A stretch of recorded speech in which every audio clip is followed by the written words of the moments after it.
নিখোঁজ ব্যক্তির পচা গলা দেহ উদ্ধারকে ঘিরে চাঞ্চল্য ছড়ালো হুগলির গোঘাটের বালি গ্রাম পঞ্চায়েতের অন্তর্গত যোগীদয় ফেরিঘাট এলাকায়। ওই এলাকায় নদীর পাড়ে ঝোপের মধ্যে দেহটি উদ্ধার হয়েছে। জানা গেছে মৃত ব্যক্তির নাম অষ্টম চক্রবর্তী, বয়স আনুমানিক 52 বছর। পেশায় রাজমিস্ত্রির কাজ করতেন অষ্টম। গত মঙ্গলবার সকালে বাড়ি থেকে বেরিয়েছিলেন তিনি, তারপরে আর বাড়ি ফেরেনি। বিভিন্ন জায়গায় খোঁজাখুঁজি করেও কোনো খোঁজ না মেলায় পরিবারের লোকজন চিন্তিত হয়ে থানায় নিখোঁজ ডায়েরি করেছিলেন। এরই মাঝে আজ সকালে যোগীদয় ফেরিঘাট এলাকায় নদীর পাড়ে ঝোপের মধ্যে একটি মৃতদেহ পড়ে থাকার খবর এলাকা জুড়ে ছড়িয়ে পড়তেই ঘটনাস্থলে গিয়ে দেহটি শনাক্ত করেন অষ্টমের পরিবারের লোকজন। তারপরেই মৃতদেহটি উদ্ধার করে পুলিশ। এরপরই দেহটি ময়নাতদন্তের জন্য আরামবাগ মেডিকেল কলেজ ও হাসপাতালে মর্গে পাঠানো হয়। জানা গেছে দেহটি একেবারেই পচা গলা অবস্থায় পাওয়া গিয়েছে। সম্পূর্ণ মাথাটি কাদায় ঢাকা ছিল। ঠিক কিভাবে ওই ব্যক্তির মৃত্যু হলো তা নিয়ে শুরু হচ্ছে রহস্য। যদিও মৃতের এক আত্মীয় জানিয়েছেন মদ্যপানের অভ্যাস ছিল অষ্টমের, তার কারণেই এই ঘটনা ঘটে থাকতে পারে। যদিও ঘটনার রহস্য উন্মোচন করতে তদন্ত শুরু করেছে পুলিশ। বেরিয়েছিল কালকে কি বার গেছে, কালকে গেছে তো আপনার বুধবার, কাল বৃহস্পতিবার, বুধবার, মঙ্গলবার বেরিয়ে ওর স্ত্রী আরামবাগ নার্সিংহোমে কাজ করে, আয়ার কাজ করতে করতে ও সকালে উঠে মদ টদ খেয়ে বেরিয়েছে। জানে চলে আসবে করে আসে না, তো যত রাতই হোক ও বাড়ি চলে আসে, তা আসে না।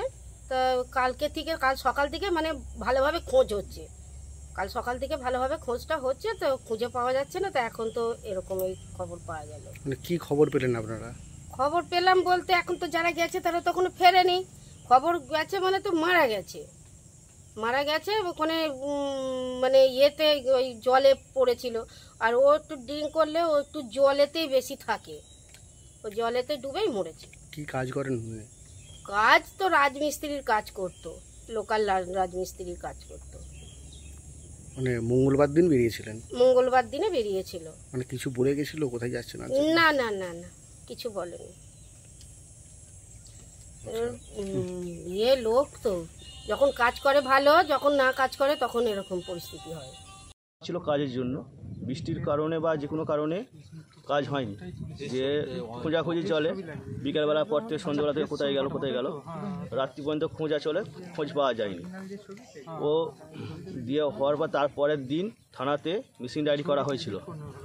মিসিং ডায়েরি করার পর সেদিনও খোঁজাখুঁজি হয়, আজকেও খোঁজাখুঁজি চলে। খোঁজাখুঁজির পর আমাকে এক সিভিক দাদা ফোন করে যে দেখো ওইখানে একটা লাশ পাওয়া গেছে, ওখানে তোমাদের লাশ কিনা, তুমি যে চিহ্নিত করো। আমি এলাম, আমরা এসে দেখলাম হ্যাঁ আমাদেরই লাশ। অষ্টম চক্রবর্তী, কালতা কানাইপুরে বাড়ি। নিরোগ ডায়াগনস্টিক, এখানে পাবেন রোগ নির্ণয়ের অত্যাধুনিক বিদেশি মেশিন, অভিজ্ঞ রেডিওলজিস্ট এবং প্যাথোলজিস্টের সমন্বয়ে বিশ্বাসযোগ্য নির্ভুল রিপোর্ট। আরামবাগ শহরের সর্বপ্রথম CT scan, ultrasonography, endoscopy, colonoscopy, colour doppler, echocardiography, digital X-ray, EMG, NCB, ECG, EEG, advance প্যাথোলজির মতো সুবিধাযুক্ত প্রতিষ্ঠান। এছাড়াও আছে বিভিন্ন বিভাগের অভিজ্ঞ চিকিৎসক দ্বারা ওপিডি ক্লিনিক। ঠিকানা কোর্ট রোড, আরামবাগ, হুগলি। যোগাযোগ নম্বর 9732843677।